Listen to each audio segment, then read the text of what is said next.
বাসাবাড়িতে gas সংকটের মধ্যে এবার সিলিন্ডার বিক্রিও বন্ধ। 6 দাবিতে সারা দেশে ব্যবসায়ীদের ধর্মঘট। শেষ ভরসা হোটেল রেস্তোরাঁতেও বন্ধের পথে রান্না। চরম ভোগান্তিতে গ্রাহক।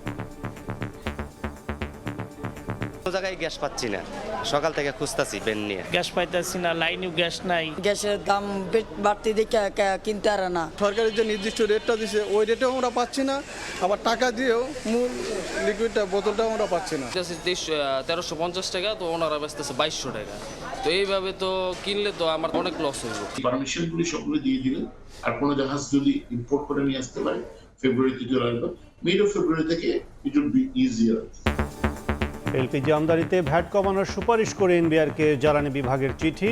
সরকার ব্যবসায়ী যোগ সাজসকেই দায়ী করছেন বিশেষজ্ঞ। সরকার নিজে দায়ী এবং সরকার নিজে ইচ্ছাকৃতভাবে জনগণের এই ভোগান্তি দিয়ে ব্যবসায়ীদের সুবিধা করে দিচ্ছে। দেখছিলেন প্রধান শিরোনাম। দুপুরের সময় সঙ্গে আছে আমি কাজল আব্দুল্লাহ।